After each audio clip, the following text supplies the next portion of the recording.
ordered Voice of America, along with the U.S. Agency for Global Media Employees, to return to work. The decision comes a year after President Trump signed an executive order that gutted the agencies, which began broadcasting in the 1940s to combat German propaganda. News 4's Dominique Moody reports on the latest ruling in the case that looks to get the employees back to work. For decades, Voice of America journalists say the agency's mission has been to provide accurate news to countries through radio, TV, and social media in multiple languages around the world. That goal came to a halt last year after President Trump issued an executive order placing VOA journalists on administrative leave. Patsy Widakuswara is the White House bureau chief for the agency and lead plaintiff in a lawsuit filed after the executive order. Obviously, there's ups and downs. There's a lot of anxiety, and especially in the early days when we realized that the Trump administration is basically dismantling our agency and putting all of us on admin leave.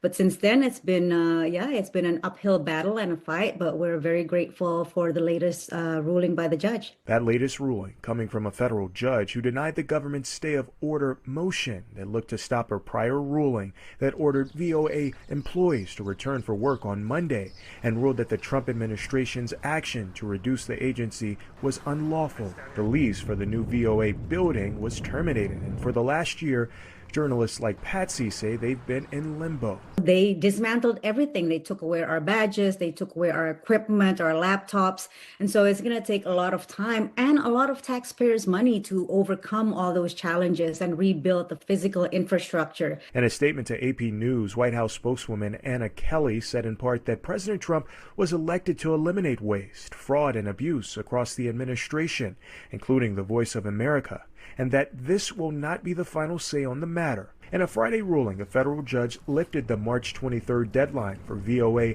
and USAGM employees to return to work and accepted a government plan to onboard employees at about 70 per week with required check-ins every 2 weeks. For Patsy, she says the agency's goal remains the same: to inform viewers and listeners across the world. The kind of journalism that VOA brings, the kind of journalism that reflects a nation that is so confident in itself, that it's not afraid to confront its own flaws, and of leaders who are not afraid of scrutiny. That's the kind of journalism that has been successful. In the district, Dominique Moody, News 4.